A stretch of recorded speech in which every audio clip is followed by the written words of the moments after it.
Dear students, welcome to new smart education world. आप सबका new smart education world में स्वागत है। आप हमसे जुड़िए, हमारे चैनल को सब्सक्राइब करिए। जो भी कोई इशू है उसके लिए आप लोग कमेंट बॉक्स में सुझाव दीजिए। जो भी कोई इशू रहेगा उसको हम लोग सॉर्ट आउट करने की कोशिश करेंगे। इसके साथ साथ मैं सभी अभिभावकगण से भी निवेदन कर रहा हूँ, आप भी हमारे चैनल के माध्यम से जुड़िए, हमारे कंटेंट का आप एनालिसिस करिए। हमारे कंटेंट का आप एनालिसिस करके बच्चों को जरूर जो है हमारे चैनल के माध्यम से जोड़िए। बच्चों को मोबाइल प्रोवाइड कराइए ताकि जो भी कंटेंट हम लोग यहाँ से प्रोवाइड कर रहे हैं बच्चे उसको आसानी से पढ़ सकें। तो प्यारे बच्चे, हम लोग पिछली क्लास क्या पढ़ रहे थे? दो चरवाहे रैखिक समीकरण। आइए उसी को हम लोग आगे कंटिन्यू करते हुए आगे बढ़ते हैं।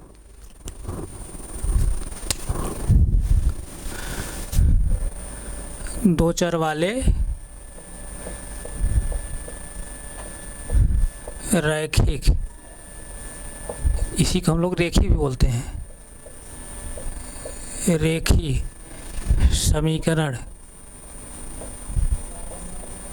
दो चरवाहे रैखिक समीकरण या रेखिक समीकरण यानी linear equation, linear equation in two variable.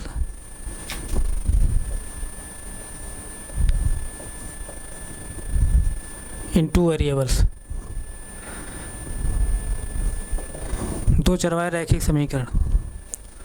दो चरवाहे रैखिक समीकरण बच्चे हम लोग एक्सरसाइज 4.2 तक पढ़ चुके थे। अब उसके आगे हम लोग क्या पढ़ रहे थे? ग्राफ के माध्यम से दो चरवाहे रैखिक समीकरण हम लोग पढ़ना सीख रहे थे, तो जिसमें हम लोगों ने कई एग्जाम्पल सीखा था। तो आइए जो एग्जाम्पल हम पढ़ रहे थे उसमें कुछ क्वेश्चन बाकी थे, उसी को हम फिर कंटिन्यू करते हैं। जैसे देखिए, हम लोग कौन एग्जाम्पल पढ़ रहे थे? जैसे देखिए,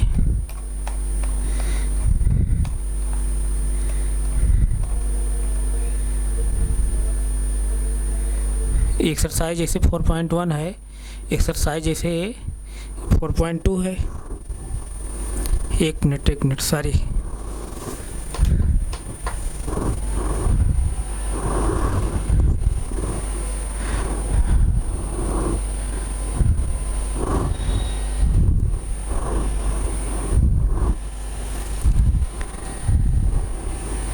एक मिनट, थोड़ा इंतजार करिए आप सब।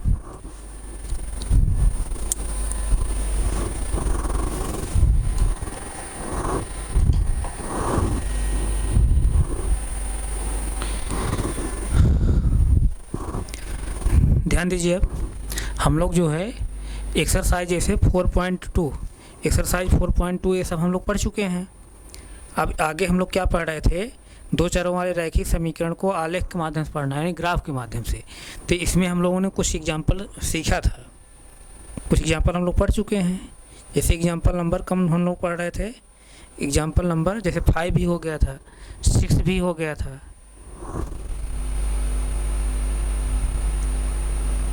6 भी हो गया था। एग्जाम्पल नंबर जो है 7 भी हो गया था। एग्जाम्पल नंबर हम लोग 8 पढ़ रहे थे, यही एग्जाम्पल पढ़ रहे थे, एग्जाम्पल नंबर 8। एग्जाम्पल नंबर 8 क्या था कि आकृति 4.5 में दिए गए प्रत्येक आलेख को ध्यान से देखिए और नीचे के प्रत्येक आलेख के विकल्पों से आलेख में दिए गए समीकरण का चयन कीजिए। अब यहाँ प्यारे बच्चे, अभी हम लोग इसके पहले क्या पढ़ रहे थे? इसके पहले जो एग्जाम्पल हम लोग पढ़े हैं वहाँ समीकरण देता था, समीकरण के माध्यम से हमको ग्राफ बनाना रहता था, यानी समीकरण देता था, समीकरण के माध्यम से हमको ग्राफ बनाना रहता था। अब यहाँ क्या किया है? यहाँ ग्राफ दिया है बना करके। अब ग्राफ बना के दिया है, अब ग्राफ बना के जो दिया है वही ग्राफ को हमको बताना है कि किस समीकरण के लिए है। जो ग्राफ बना के दिया है उसी ग्राफ को हमको बताना है कौन सा समीकरण के लिए ग्राफ है। यानी अब हमको यहाँ क्या करना है? ग्राफ के माध्यम से समीकरण चूज करना है, इक्वेशन चूज करना है, कौन सा समीकरण यहाँ पर है। तो आइए जैसे देखते हैं हम लोग, ये जो फिगर दिया है नीचे, फिगर क्या दिया है? 4.5 करके फिगर दिया है। उसमें हम लोग पिछली क्लास पढ़े थे, जैसे 4 पॉइंट में फिगर नंबर 1 जैसे दिया है, इसी तरह जैसे फिगर नंबर 2 भी दिया है, जैसे देखिए, और फिगर नंबर 3 भी दिया है। तो फिगर नंबर 1 से जैसे हम लोग को पहला क्वेश्चन जो है सॉल्व करना था, और पहला क्वेश्चन हम लोग सॉल्व भी कर चुके हैं। जैसे देखिए,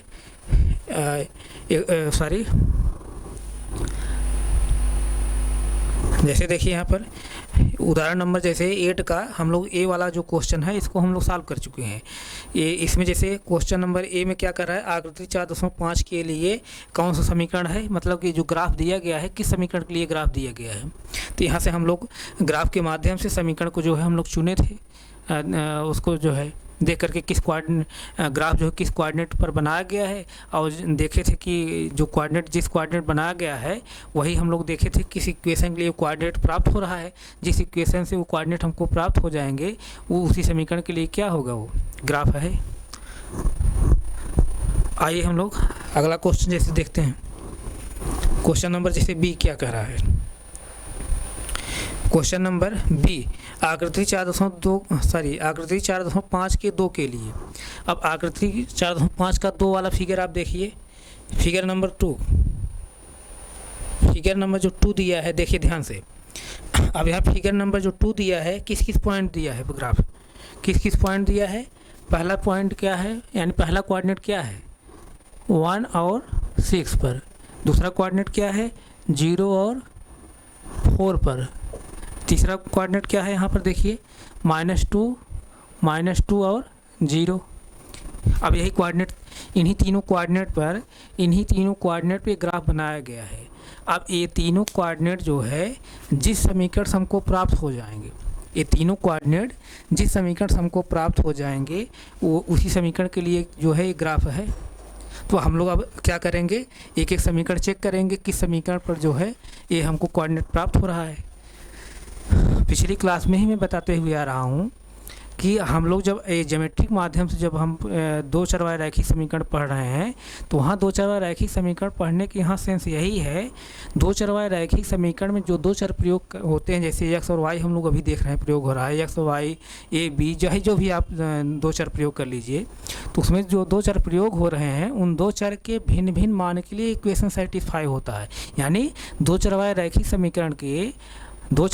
समीकरण के जो है उसमें जो चर प्रयोग किए जाते हैं, वेरिएबल प्रयोग किए जाते हैं, उनके भिन्न भिन्न मान के लिए इक्वेशन बाएं पक्ष दाएं पक्ष क्या होता है, समान होता है। इसका मतलब क्या है, दो चरवाहा रैखिक जो समीकरण होता है उसमें जो चर प्रयोग किए जाते हैं उनके भिन्न भिन्न मान के लिए जो है इक्वेशन सेटिस्फाई हो रहा है। इसका मतलब क्या है, दो चरवाहा रैखिक समीकरण जो होते हैं उनके अनेक हल होते हैं।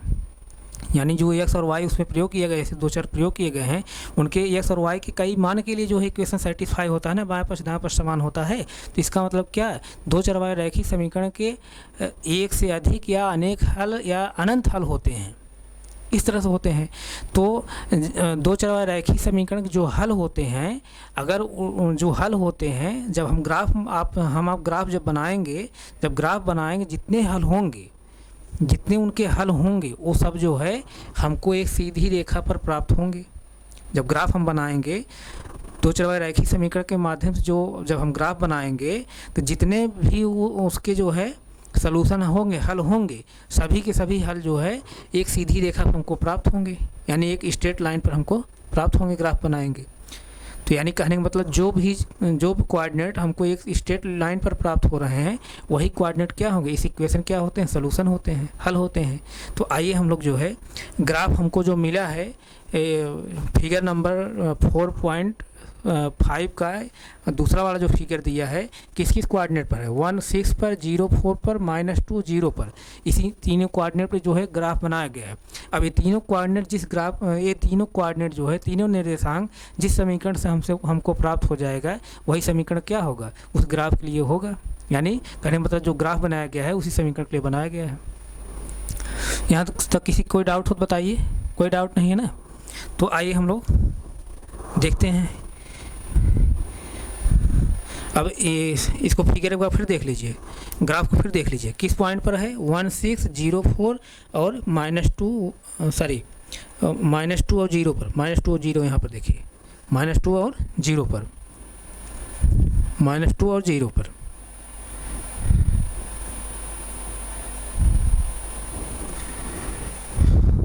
तो यहाँ तक किसी कोई डाउट नहीं, डाउट है तो आइए हम लोग देखते हैं। फिर इक्वेशन अब देख लेते हैं। इक्वेशन देखिए, क्वेश्चन नंबर बी का इक्वेशन कौन कौन दिया है। पहला इक्वेशन कौन दिया है बच्चे, क्वेश्चन नंबर बी का देखिए, क्वेश्चन नंबर बी का पहला जो इक्वेशन दिया है क्या दिया है, पहला इक्वेशन जो दिया है क्या, x plus Y equal to 0, x plus Y equal to 0 दिया है। आइए अब हम लोग देखते हैं कि इस इक्वेशन के जो है कोऑर्डिनेट हम लोग निकालेंगे।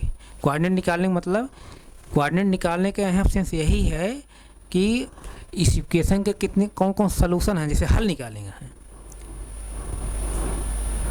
मतलब इस इक्वेशन के सलूशन हम लोग निकाल रहे हैं। अब ये चूँकि दो चरवाहा रैखिक समीकरण है, ये दो चरवाहा रैखिक समीकरण है, तो इस समीकरण के कई हल हो सकते हैं, अनेक हल हो सकते हैं, अनंत हल हो सकते हैं।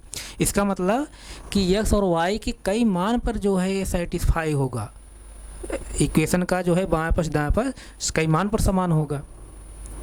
तो हम पिछली क्लास से बताते हुए आ रहा हूँ, x और y के कई मान पर जो है इक्वेशन सेटिस्फाई होगा, यानी बाएं पक्ष दाएं पक्ष समान होगा। तब हम कैसे समझेंगे किस किस मान पर जो है सेटिस्फाई होगा, यानी x और y के कौन कौन से मान कैसे निकालेंगे। तो x और y की वैल्यू निकालने में तरीका यही बताया हूँ कि पहले एक बार x बराबर 0 रखिए तो y कुछ वैल्यू निकलेगी, y बराबर 0 रखेंगे तो x कुछ वैल्यू निकलेगी, x बराबर जब 1 रखेंगे तो y कुछ वैल्यू निकलेगी, y बराबर 1 रखेंगे तो x कुछ वैल्यू निकलेगी, x बराबर 2 रखेंगे तो y कुछ वैल्यू निकलेगी, y बराबर 2 रखेंगे तो x कुछ वैल्यू निकलेगी, और x बराबर जैसे 3 रखेंगे तो y वैल्यू कुछ निकलेगी, y बराबर 3 रखेंगे तो x कुछ वैल्यू निकलेगी। इस तरह से हम लोग वैल्यू निकाल करके कोऑर्डिनेट प्राप्त करेंगे। और जो कोऑर्डिनेट जो है इस इक्वेशन में रखेंगे, जब x और y के मान पर हम रखेंगे उन कोऑर्डिनेट को, निर्देशांक को, जिस कोऑर्डिनेट पर जो है इक्वेशन सेटिस्फाई यानी बाएं पक्ष दाएं पक्ष समान होगा, वही कोऑर्डिनेट क्या होंगे, इस इक्वेशन के सलूशन होंगे। और जो इस इक्वेशन का सलूशन होगा, उस सलूशन के माध्यम से जो है जब हम ग्राफ बनाएंगे तो जितने सलूशन इसके होंगे सभी जो है एक हमको जो है ग्राफ पर जो है एक सीधी रेखा प्राप्त होंगे, यानी जो ग्राफ बनेगा सभी कोऑर्डिनेट उसके एक सीधी रेखा पर मिलेंगे। तो अब यहाँ पर जैसे जो ग्राफ बनाया गया है इसी पॉइंट बनाया गया है, यानी इसी कोऑर्डिनेट बना, कोऑर्डिनेट में निर्देशांक x value y value, x value y value, x value y value, यानी भुज कोट अवशिषा ऑर्डिनेट हर तरह से मैं आप लोगों को बता दे रहा हूँ ताकि कोई भी डाउट आप लोगों को बचे। तो अब हम क्या करेंगे, ये अलग अलग जो समीकरण दिया है, अलग अलग समीकरण से हम देखेंगे कि क्या हमको एक सब कोऑर्डिनेट प्राप्त हो जा रहे हैं। जिस समीकरण से कोऑर्डिनेट प्राप्त हो जाएगा, जिस समीकरण से कोऑर्डिनेट प्राप्त हो जाएगा उसी समीकरण के लिए वो ग्राफ है। जिस समीकरण से कोऑर्डिनेट प्राप्त होगा उसी समीकरण के वो ग्राफ है। इसका मतलब ग्राफ पर जो ये कोऑर्डिनेट मिले हैं एक सीधी रेखा मिले हैं, इसका मतलब जो ये कोऑर्डिनेट हैं उस समीकरण के लिए क्या है, इसके सलूशन है, हल है। यानी जिस समीकरण से ये कोऑर्डिनेट प्राप्त हो जाएंगे वही क्या होगा, उस समीकरण के लिए क्या होगा, ग्राफ होगा वो। तो आइए जैसे देखते हैं यहाँ पर जो equation x plus Y equal to 0 दिया है, यहाँ पर x बराबर हम 0 रखेंगे तो y कुछ वैल्यू निकलेगी। तो x बराबर 0 रखिए प्लस वाई इक्वल टू 0, यानी 0 प्लस वाई करेंगे क्या आएगा, y ही आएगा, y बराबर 0 आ गया। यानी x बराबर जब 0 हम रखें, x बराबर 0 रखे हैं, x बराबर 0 रखें तो y का मान क्या निकल का है, y का भी मान 0 निकल का है। अब y बराबर जब 0 रखेंगे तब भी x का मान 0 निकल का आएगा, इसका मतलब y बराबर 0 हमको अब नहीं रखना है। अब x बराबर 1 रखिए, जैसे x बराबर जब 1 हम लोग रखेंगे, x बराबर जब 1 रखेंगे तो क्या होगा, 1 प्लस वाई इक्वल टू 0। अब यहाँ देखिए प्लस वाई हम यहीं रहने देंगे, इसको ट्रांसपोज करेंगे, पक्षांतर करेंगे, वो प्लस 1 इधर आएगा क्या हो जाएगा, -1 हो जाएगा। यानी y इक्वल टू क्या, -1। यानी x बराबर 1 हम जो लिए हैं तो y की वैल्यू क्या निकल का है, -1। इस तरह से अब y बराबर जब 1 हम लोग रखेंगे तब x वैल्यू क्या निकल का आएगी, y बराबर 1 जब रख लिया जाए, y बराबर जब 1 रखेंगे तो y पोजीशन 1 रखिए, x प्लस 1 इक्वल टू 0। तो अब x यहीं रहने दीजिए, 1 इधर जाएगा तो क्या हो जाएगा, -1, x बराबर -1। यानी जब y बराबर हम लोग 1 ले रहे हैं तो x वैल्यू क्या निकल कर रहे हैं, -1, y बराबर 1 x बराबर -1। इस तरह से कोऑर्डिनेट प्राप्त हो रहे हैं हमको। इसी तरह जैसे और कोऑर्डिनेट आप ले लीजिए, हम लोग जब x बराबर जब 2 रखेंगे, x बराबर जब 2 रखेंगे तो y कुछ वैल्यू निकलेगी, तो x बराबर 2 रख लीजिए, 2 प्लस वाई इक्वल टू 0। अब y यहीं रहने दीजिए, 2 इधर आएगा तो -2 हो जाएगा। यानी x बराबर 2 जब ले रहे हैं, x बराबर 2 ले रहे हैं तो y वैल्यू क्या निकल कर है, -2। अभी तक कोई कोऑर्डिनेट हमको मिला नहीं है, अब तक कोई कोऑर्डिनेट नहीं मिला है।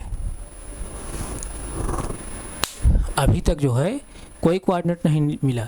जब x बराबर 1 रखे हैं, ध्यान दीजिए, जब हम लोगों ने x बराबर 1 रखा है तो y की वैल्यू क्या निकल का है, -1। अब यहाँ देखिए x बराबर जब 1 है तो y की वैल्यू क्या है, 6 है। इसका मतलब इस इक्वेशन से जो है ये कोऑर्डिनेट मैच नहीं हो रहे हैं, इस इक्वेशन से ये कोऑर्डिनेट मैच नहीं हो रहे हैं। तो इसका मतलब ये इक्वेशन नहीं है, ये इक्वेशन नहीं है। ये जो इक्वेशन पहला हम लोग ले रहे हैं, पहला जो समीकरण लिए हैं उसके लिए ग्राफ नहीं है, क्योंकि अभी हम लोग 2-3 वैल्यू देखिए निकाल लिए। पहले आप यहीं से उत्तर जांच कर लीजिए। जब हम लोगों ने, ध्यान समझिए, जब x बराबर मैं 0 लिया हूँ, x बराबर मैं 0 लिया हूँ तो y बराबर 0 प्राप्त हुआ है। अब यहाँ x बराबर जब 0 है तो y बराबर क्या है, 4 है। x बराबर 0 है तो y बराबर क्या है, 4 है। अब यहाँ भी मैच नहीं किया। फिर x बराबर हमने 1 लिया, x बराबर जब हमने 1 लिया तो y की वैल्यू क्या निकल का है, -1, तब भी मैच नहीं कर रहा है। तो इसका मतलब क्या है, इस इक्वेशन से कोऑर्डिनेट नहीं प्राप्त होंगे। जब इस इक्वेशन से कोऑर्डिनेट नहीं प्राप्त होंगे, इसका मतलब इस इक्वेशन के लिए ग्राफ नहीं है। तब किसके लिए है, और हम इक्वेशन देखते हैं। और इक्वेशन जो होगा,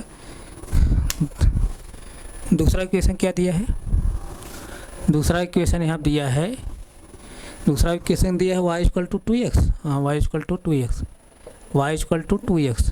अब यहाँ से देखिए हम लोग वैल्यू एक एक रखेंगे। x बराबर हम लोग 0 पहले रखेंगे, x बराबर 0 रखिए तो y = 2 × 0, तो y की वैल्यू क्या निकल का है बच्चे, 0। x बराबर हम लोग 0 रखे तो y की वैल्यू क्या निकल का है, 0, यानी 0 और 0 हमको कोऑर्डिनेट प्राप्त होगा। x बराबर 0 रखने y की वैल्यू भी 0 प्राप्त हो रही है। अब y बराबर 0 हमको अब रखने की जरूरत नहीं है। अब जैसे देखिए, अब हम लोग x बराबर 1 लेंगे, x बराबर 1 लीजिए, देखिए y की वैल्यू क्या निकल कर आती है, x बराबर 1, y = x पोजीशन 1 रख रहे हैं तो y की वैल्यू क्या निकल का आई, 2, यानी x बराबर 1 लेने पर y की वैल्यू क्या निकल का आई, 2, 1 और 2, एक कोऑर्डिनेट प्राप्त हुआ। अब जैसे देखिए यहाँ भी चेक कर लीजिए, x बराबर मैं 0 लिया तो y की वैल्यू 0 प्राप्त हुई। यहाँ x बराबर 0 है तो y बराबर क्या है, 4 है। x पोजीशन 0 है तो y पोजीशन क्या है, 4 है। यहाँ x बराबर 0 है तो y पोजीशन क्या है, 0 है। इससे ही मैच नहीं कर रहा है। x बराबर मैंने 1 लिया तो y की वैल्यू क्या निकल का आई है, यहाँ पर x बराबर 1 लिया है तो y की वैल्यू यहाँ 2 निकल का आई है। यहाँ x बराबर 1 है तो y की वैल्यू क्या है, 6 है। इसका मतलब क्या है, जो कोऑर्डिनेट हम लोग प्राप्त कर रहे हैं इस समीकरण से भी कोऑर्डिनेट नहीं प्राप्त होगा। जो कोऑर्डिनेट, जिस कोऑर्डिनेट पर, जिस निर्देशांक पर ग्राफ बना है,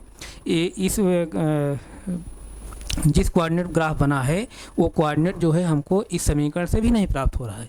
इसका मतलब जो ग्राफ दिया गया है इस समीकरण के लिए भी नहीं है, तब किसके लिए है। आइए हम लोग और दूसरा भी कोई समीकरण, जो अगला ऑप्शन दिया है उसको हम लोग चेक करते हैं। अगला ऑप्शन क्या दिया है, यानी बी वाला, जो, सॉरी बी नहीं, ऑप्शन नंबर 3, ऑप्शन नंबर जो 3 दिया है क्या है, y = क्या है, y = 2x + 4, 2x + 4, y = 2x + 4 है। अब यहाँ से हम लोग कोऑर्डिनेट प्राप्त करें। अब यहाँ से हम लोग कोऑर्डिनेट प्राप्त करेंगे तो कैसे करेंगे, जैसे देखिए यही है इक्वेशन, जैसे y = 2x + 4 है। हम x बराबर 1 ले रहे हैं, x बराबर 1 नहीं बल्कि 0 लीजिए। आप x बराबर 0 लीजिए तो y की वैल्यू कुछ निकल कर आएगी, 2, x पोजीशन 0 मैं रख रहा हूँ, +4, तो क्या आएगा, अब 2 × 0 करेंगे तो 0 हो जाएगा, +4, यानी y की वैल्यू क्या निकल कर आई, y की वैल्यू क्या निकल कर आई, 4, y की वैल्यू 4। देखिए मैच कर रहा है। यानी x बराबर 0 लेने पर y की वैल्यू क्या निकल कर आई, y की वैल्यू क्या निकल कर आई, 4, यानी कोऑर्डिनेट हमको क्या प्राप्त हो, 0, 4 देखिए यहाँ है, 0, 4 यहाँ पर है, एक कोऑर्डिनेट हमको मिल गया। इसी तरह जो है हम लोग, इसी तरह जैसे y बराबर जब 0 रखेंगे, x बराबर हम लोग 0 अभी रखा, और y बराबर 0 रख ले रहे हैं, y बराबर 0 रखेंगे तो x कुछ मान निकल कर आएगा।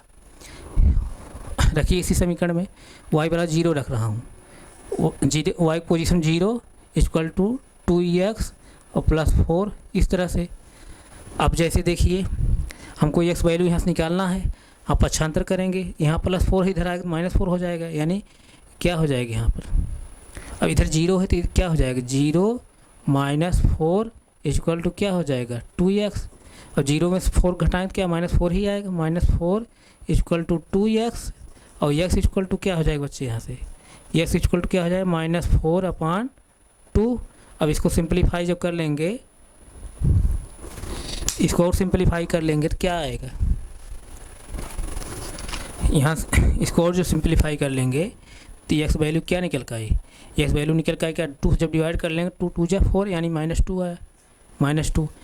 जब हम लोग y बराबर 0 ले रहे हैं, y बराबर 0 ले रहे हैं तो x वैल्यू क्या निकल कर है -2, यानी कोऑर्डिनेट क्या प्राप्त हो -2 और 0, ये भी कोऑर्डिनेट हमको मिल गया। देखिए y बराबर 0 लेने पर x का मान क्या है -2 और y बराबर 0 ले ही रहा हूँ तो ये भी कोऑर्डिनेट प्राप्त हो गया। अब हम लोग क्या लेंगे, x बराबर 1 लेंगे, जैसे x बराबर मैं 1 ले रहा हूँ, x बराबर 1, x बराबर जब 1 लेंगे तो इस इक्वेशन रखिए, दिख रहा होगा ना। तो जैसे देखिए y x बराबर 1 ले रहा हूँ, 2 × 1 प्लस क्या 4। अब जैसे देखिए y इक्वल टू क्या हो जाएगा, 2 × 1 करेंगे 2 ही आएगा प्लस 4। अब 2 और 4 ऐड करेंगे क्या आएगा 6 आएगा, y इक्वल टू क्या 6। यानी x बराबर 1 लेने पर y वैल्यू क्या निकल का है 6, यानी कोऑर्डिनेट क्या प्राप्त होगा 1 और 6। 1 और 6 भी यहाँ पर है, 1 और 6 भी है, 1 बराबर 1 और 6 भी कोऑर्डिनेट है। इसका मतलब क्या, ये जो ग्राफ दिया गया है, ये जो ग्राफ दिया गया है किस ऑप्शन के लिए है, कौन से ऑप्शन के लिए, ऑप्शन नंबर 3 के लिए है। यानी y equal to 2x + 4, y equal to 2x 4। आपका आंसर क्या होगा, यही 3 वाला होगा। उदाहरण नंबर 8 के क्वेश्चन नंबर बी में कौन सा ऑप्शन सही है, 3 इस समीकरण के लिए है, ऑप्शन नंबर 3। ऑप्शन नंबर 3 क्या है, y इक्वल टू 2x + 4 इसी समीकरण के लिए जो है आपका ग्राफ दिया है, यही क्या है आंसर है। यहाँ तक किसी कोई डाउट हो बताओ, कोई डाउट नहीं है ना, कोई डाउट हो बताइए। ये ग्राफ इसी के लिए दिए हैं, आप इसको नोट करिए, नोट करिए।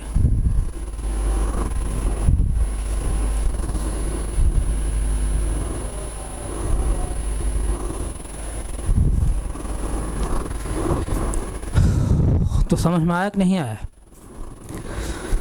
यहाँ पर हमको क्या चेक करना था, इसको नोट करते रहिए। यहाँ पर हम लोग क्या चेक करना था कि ग्राफ दिया है और ग्राफ के माध्यम से चेक करना था किस समीकरण के लिए ग्राफ है।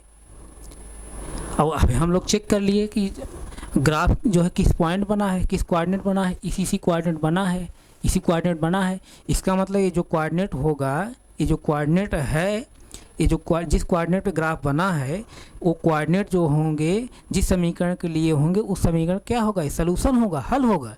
यानी इस कोऑर्डिनेट को जब हम इस समीकरण रखेंगे, इस समीकरण रखेंगे सब कोऑर्डिनेट को, तो बाएं पास दाएं पास क्या होगा, समान होगा। अर्थात ये जो कोऑर्डिनेट है, इसके जो निर्देशांक है, जिस निर्देशांक पर जो है हमको ग्राफ बनाए हुए मिला है, यानी जिस कोऑर्डिनेट ग्राफ बनाया गया है, इस कोऑर्डिनेट को हम इस समीकरण अगर रखेंगे तो इक्वेशन का बाएं पास दाएं पास क्या होगा, समान होगा। यानी इस इक्वेशन सेटिस्फाई करेगा। दैट इज ये जितने भी कोऑर्डिनेट हैं इस इक्वेशन क्या है, सलूशन है, हल है। जब इस इक्वेशन के सलूशन और हल होंगे तो जब हम इन कोऑर्डिनेट के माध्यम जब हम ग्राफ प्लॉट करेंगे, यानी ग्राफ जब ड्रा करेंगे, तो जितने भी कोऑर्डिनेट होंगे सभी कोऑर्डिनेट जो है ग्राफ में हमको जो है एक स्ट्रेट लाइन पर प्राप्त होंगे। पिछली क्लास में हम लोग पढ़ते हुए आ रहे हैं, जब ज्योमेट्रिक माध्यम मैंने सिखा रहा हूँ अभी आप लोगों को 2-4 रैखिक समीकरण को। यहाँ ज्योमेट्रिक माध्यम से सिखाने का यही मतलब है, जो भी समीकरण दिया रहेगा उसके माध्यम से हमको यही पढ़ना है, जितने जितने उस समीकरण के हल होंगे, जितने जितने उस समीकरण के हल होंगे, सभी हल के माध्यम से जब हम ग्राफ बनाएंगे तो सभी उसके हल, सभी उसके सलूशन जो है एक सीधी रेखा पर हमको प्राप्त होंगे। तो इसी कोऑर्डिनेट पर ग्राफ बनाया गया है। इसका मतलब क्या, ये सभी कोऑर्डिनेट जो हैं इस इक्वेशन क्या है, सलूशन है, हल हैं। और इस कोऑर्डिनेट को इस इक्वेशन हम रखेंगे तो बाएं पास दाएं पास देखिए हर जगह समान होगा। हर कोऑर्डिनेट के लिए। जैसे आप चेक करके देख भी लीजिए, जैसे वो हम पहला कोऑर्डिनेट रख रहा हूँ x बराबर 1 y बराबर 6, तो y बराबर 6 मैं रख रहा हूँ। अब x बराबर 1 2 इंटू 1 प्लस 4। अब देखिए जैसे 6 इधर है, 2 इंटू 1 करेंगे तो 2 आएगा, प्लस 4 क्या आया 6, 2 इंटू 4 जब जोड़ेंगे, सॉरी 2 प्लस 4 जोड़ेंगे तो क्या आया 6 आया। Left hand side right hand side बराबर है, यानी बाएं पास दाएं पास समान है। इसका मतलब क्या, एक कोऑर्डिनेट जो है इस इक्वेशन क्या है, सोल्यूशन है, हल है। इसी तरह जैसे और भी आप चेक कर लीजिए, y इक्वल टू मैं x इक्वल टू 0 रख रहा हूँ, y equal to 4, y equal to 4, x बराबर 0, 2 इंटू 0 प्लस 4। अब यहाँ क्या आ गया, 2 इंटू 0 करेंगे 0 आएगा, इधर 4 प्लस 4, 0 प्लस 4, 0 में 4 ऐड करेंगे क्या आएगा 4 ही आएगा। 4 इक्वल टू 4, यानी लेफ्ट हैंड साइड बराबर राइट हैंड साइड, यानी इस कोऑर्डिनेट पर भी इक्वेशन क्या है, सेटिस्फाई हो रहा है। इसका मतलब क्या है, ये कोऑर्डिनेट भी क्या है, इस इक्वेशन क्या सोल्यूशन है। जब ये भी कोऑर्डिनेट इस इक्वेशन सोल्यूशन है, तो जितने भी सोल्यूशन होंगे सभी जब हम ग्राफ बनाएंगे, जब ग्राफ बनाएंगे सभी कोऑर्डिनेट जो है उस ग्राफ के जो है एक सीधी रेखा प्राप्त होंगे। इसी तरह जैसे इसको भी आप पुट कर देख लीजिए, x बराबर -2, y बराबर 0, y बराबर 0, y बराबर 0 रख लीजिए, x बराबर -2, 2 इंटू -2 प्लस 4। अब जैसे देखिए 2 इंटू 2 करेंगे तो 4 आया, माइनस इंटू प्लस करेंगे क्या आएगा, माइनस आएगा, प्लस 4, प्लस इंटू एक प्लस है एक माइनस है, साइन अपोजिट है। यहाँ -4 है, यहाँ +4 है, साइन अपोजिट है, और इधर 0 है। यहाँ -4 है, यहाँ +4 है। जब साइन अपोजिट रहता है, बड़े पद छोटा पद हम घटाते हैं, साइन किसका लिखते हैं, बड़े वाले पद का। तो अब यहाँ देखिए बड़ा पद बल्कि कोई नहीं, दोनों सेम है, 4 में 4 घटाएं क्या होगा, 0 हो जाएगी, यानी 0 आया। इधर भी 0, right hand side left hand side बराबर है, यानी इस कोऑर्डिनेट पर भी इक्वेशन क्या सेटिस्फाई हो रहा है। यानी जितने कोऑर्डिनेट हैं सभी जो है सभी कोऑर्डिनेट पे इक्वेशन सेटिस्फाई हो रहा है। इसका मतलब सभी कोऑर्डिनेट इस इक्वेशन के सोल्यूशन है, हल हैं। जब सभी कोऑर्डिनेट इस इक्वेशन के सोल्यूशन हैं जो है, तो इनके माध्यम से इन कोऑर्डिनेट के माध्यम से जब हम ग्राफ बनाएंगे तो सभी कोऑर्डिनेट जो है एक हमको सीधी रेखा प्राप्त होंगे, जैसा कि ग्राफ में दिखाया गया है। जैसा ग्राफ में दिखाया गया है, देख लीजिए। जैसे देखिए ये जैसा यहाँ देख लीजिए, जैसा ग्राफ में नहीं दिखाया गया है कि एक जैसे स्ट्रेट लाइन बनी है और सभी कोऑर्डिनेट जो है स्ट्रेट लाइन पर हैं, 1 6 भी है, 0 4 भी है, -2 और 0 भी है। और एक कोऑर्डिनेट किससे प्राप्त हो रहे हैं, इस इक्वेशन के द्वारा प्राप्त हो रहे हैं, y equal to 2x plus 4 से, y equal to 2x plus 4 से कोऑर्डिनेट प्राप्त हो रहे हैं और इन्हीं कोऑर्डिनेट पे एक ग्राफ बनाया गया है। इसका मतलब जो ग्राफ है किस समीकरण के लिए है, y equal to 2x plus 4 के लिए है। तो यहाँ तक तो अब तो कोई डाउट नहीं होगा। कोई डाउट है क्या आप भी, ये आप नोट कर चुके, नोट करिए इसको सब, कोई भी छोड़िए मत।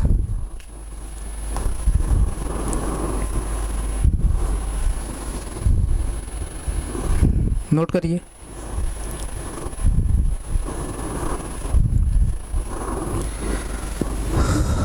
नोट करिए, नोट करिए।